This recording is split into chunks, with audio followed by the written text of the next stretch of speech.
Alright, plain and simple. I am a slave to my mind, and you are too. And this is not a problem. Because as soon as a thought comes up, as soon as I say that I am a slave to my mind, the next one is, how do I not, how do I become free of my mind? A question that is asked by the mind, like, how do I become free of my mind? This is a thought in my mind, and I am a slave to my mind. Can I become free from my mind with my mind? Would my mind let me do that? In a million years, can I find the exact steps to take? Can I find the amazing method that would work for me, that would make me free from my mind? Can I find it in my mind? Look at what's going on right now. Look, if we had a microphone to your mind, we would hear this, we would see tornadoes, we would see hurricanes, we would see desert storms of thought. We are in turmoil. What is going on is that we are in turmoil. We're living in pain, we're suffering. And if you look at the sales pitches of the programs that would promise you the freedom from your mind, they start from the truth, because they would first let you feel your pain. You are a slave to your mind.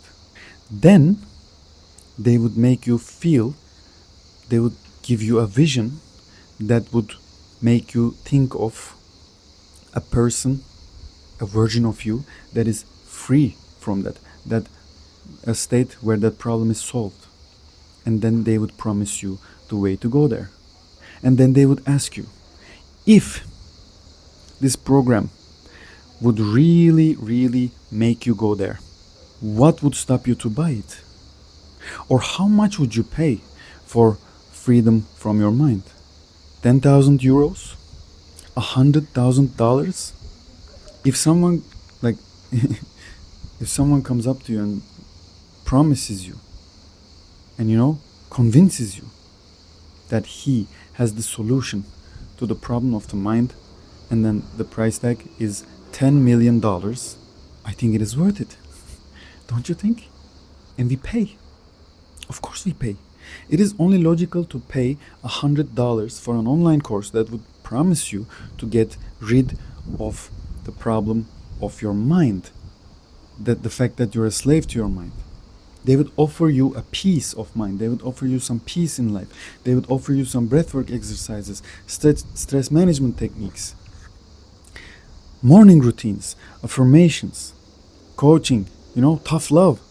And you would think, yes, that will work. That worked for me for so many other areas. That would work for this too. If my table has a manual that comes with it from IKEA, and that I can build it at home, and that I can use it, then if I can find a manual for my mind, for my body, for my business, then I would learn it really well and do the things that are there, and then I would be good. Then I win. Manuals work for tables. Manuals work for building, machines or something.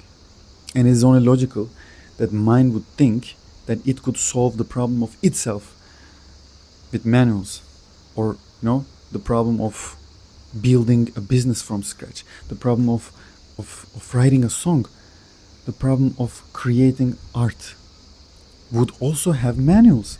The problem of relationships, where there are two people who are as complex as life, would have a manual, and they would look at it and they would read it and they would do the things that are written there, and it would work.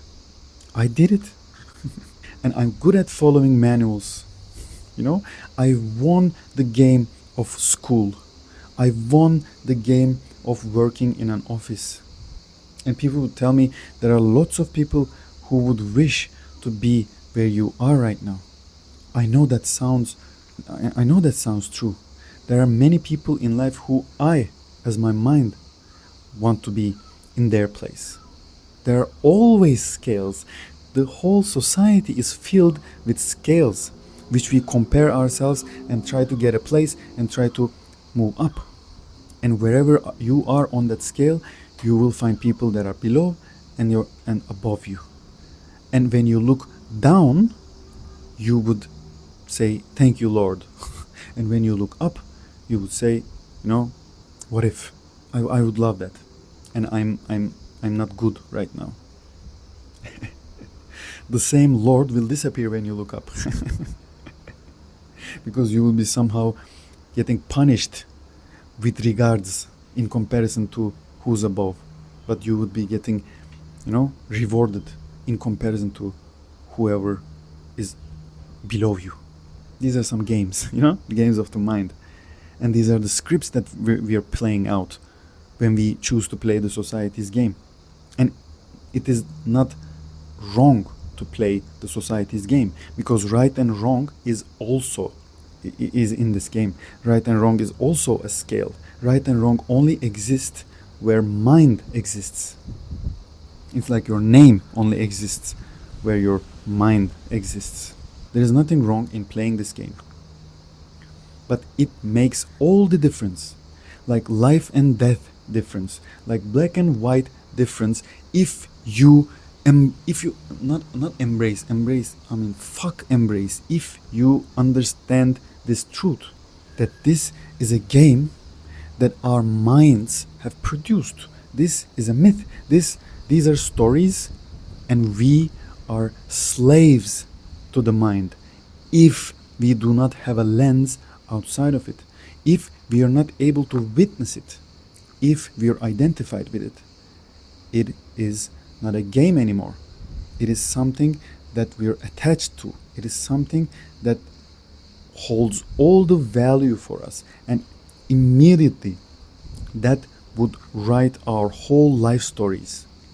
If you, in the instant that you identify with your name, with the personality, with the mind, your whole life is laid ahead of you. You are relinquished. You are free now from the burden of your life, from the burden of the authority of your life. And that is why we choose to play this game as personalities, as our mind. Because when we are our minds, we trade in suffering, but we trade out the immense burden of the authority of life. It is a truth that we are here as beings that has an effect, and we have an authority. This is so this is too big to grasp.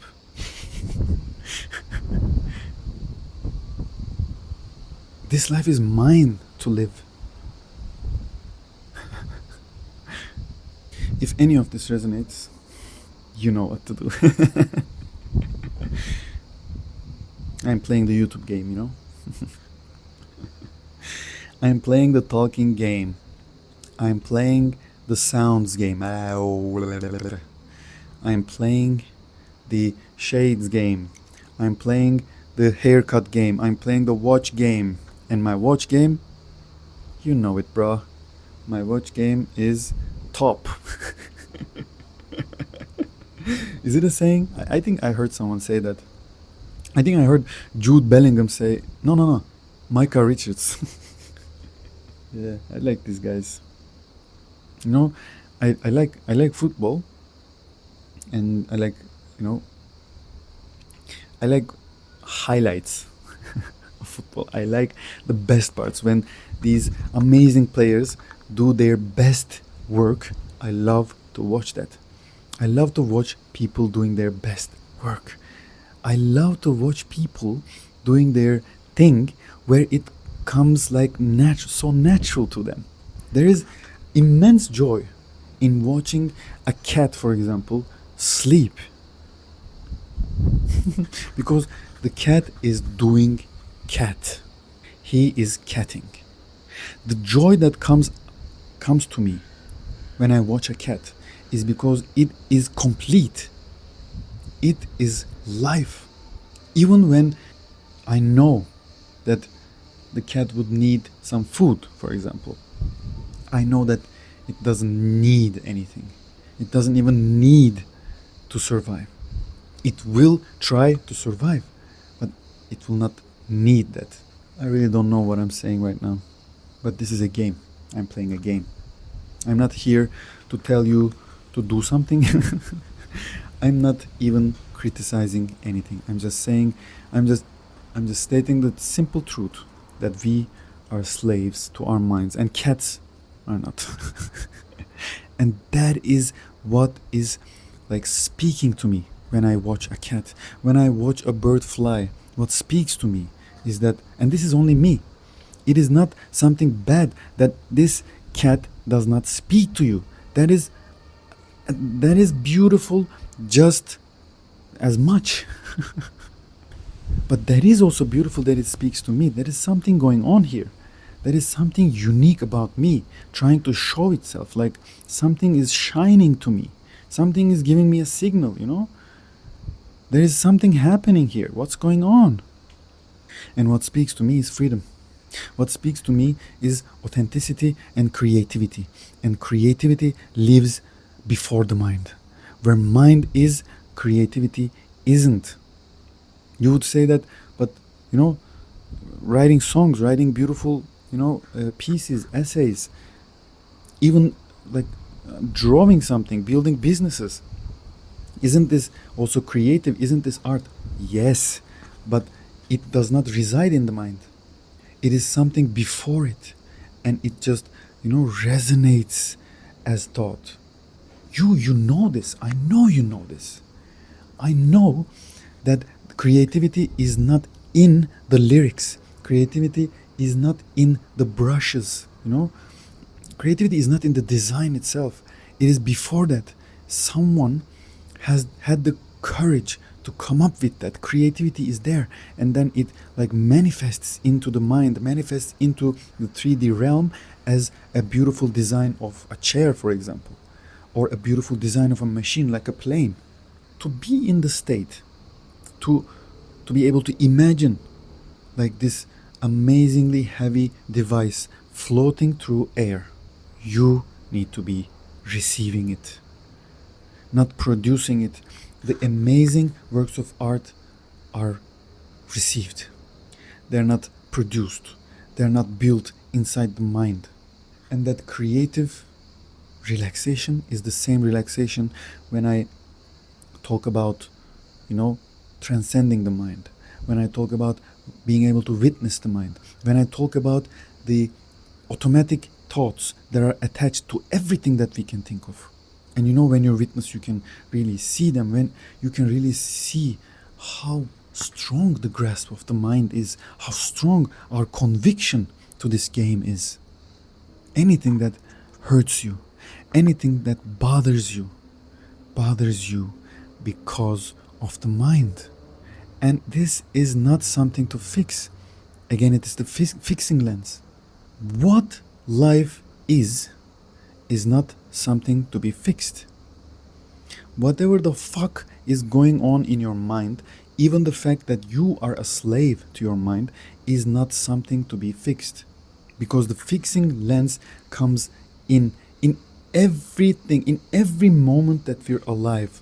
We're so deep into this fixing lens. It's like it's the first thing we learn from the world, and it is like the base, the foundation that we build everything on. But it is false. It is just a game we chose to play, and there is nothing wrong with playing this game, but it is not the truth. It is not life itself.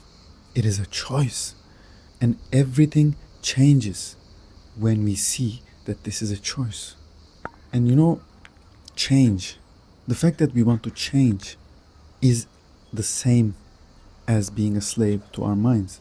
The fact that we need to change is proof that we are slaves to our minds. There is nothing wrong in trying to get better at something.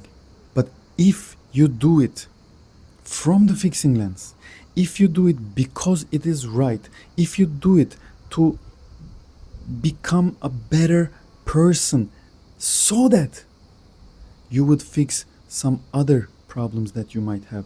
You would get more respect from society, that you would feel less alone, that you would have more friends, that you would have more relationships, that you would go deep into feeling accepted. Anything that you would use as a means to an end is a proof that you're a slave of your mind. And everything you do in your life is a means to an end. This is the truth. Everything. I'm looking at my life. Everything in itself has an arrow pointing towards another goal. This is making me lose my connection to life, where it is real, and it is this moment. Life is only real in this moment, and everything my mind is saying is taking my connection away from it and like pushing me towards something in the future or in the past, which is the same thing. Which is like which are concepts, which are like thoughts, and which is past. This is so nice. The fact is, I'm a slave to my mind, and you are too. This is the truth.